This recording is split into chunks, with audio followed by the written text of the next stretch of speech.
diferir el trasplante hasta una siguiente recaída.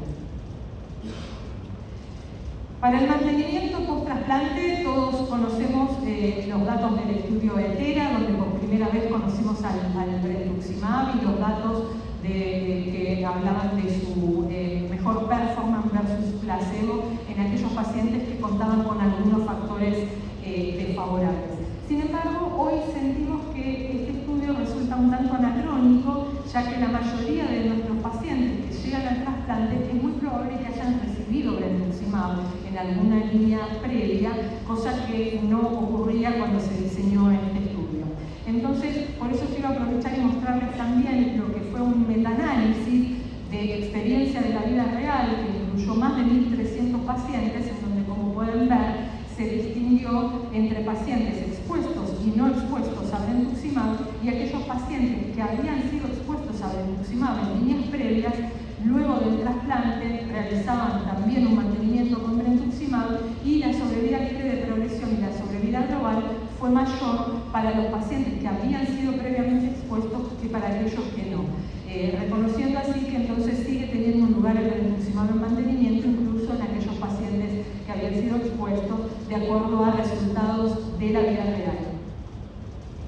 También hay algunos estudios que evalúan los inhibidores de checkpoint en mantenimiento y la combinación brentuximab-vedotin más nivolumab en la misma situación. Aparentemente en estos estudios tampoco la exposición previa a esas mismas estrategias atenuó la eficacia del mantenimiento post-trasplante.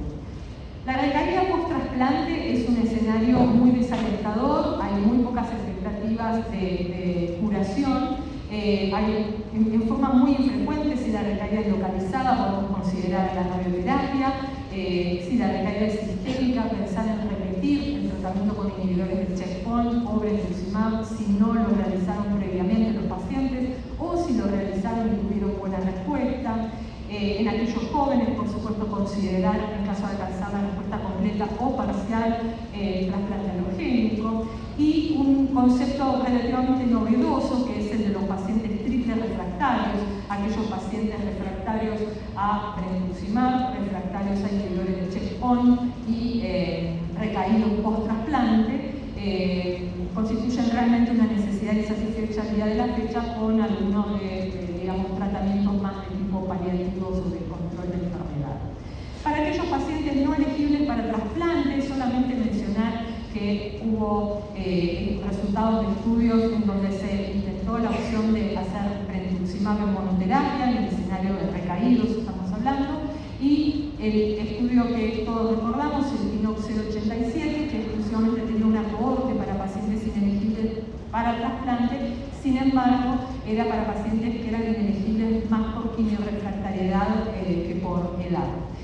Alcanzando en este caso resultados de alrededor del 40%, es decir, en el escenario recaído para el paciente inelegible para trasplante, las chances en monoterapia de estas dos estrategias son realmente, ofrecen realmente resultados modestos. Hasta que llegamos más recientemente a la combinación cabeza a cabeza de estas dos estrategias y se ha demostrado la superioridad de pembrolizumab versus brentuximab para este grupo de pacientes.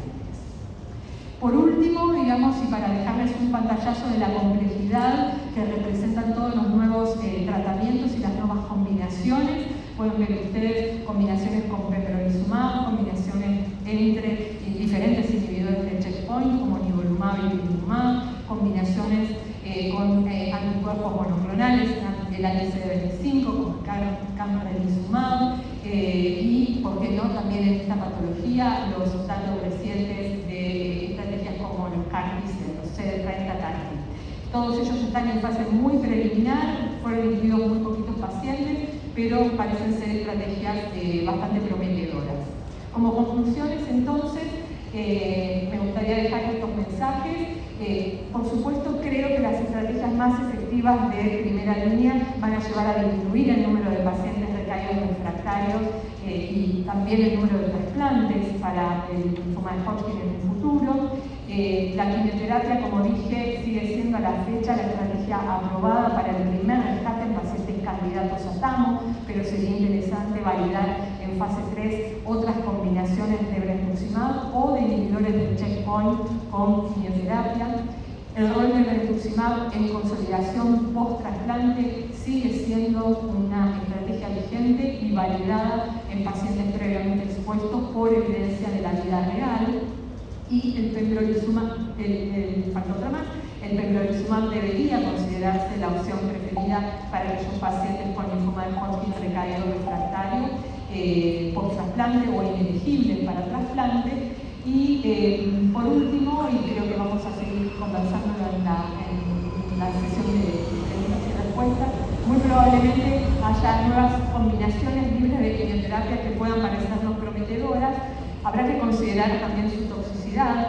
Dentro de su toxicidad siempre incluimos en nuestro medio la toxicidad financiera, las posibilidades de acceso y por qué no también saber si debemos empezar a pensar mejor en una secuenciación o no de los pacientes con Hodgkin de acuerdo a las terapias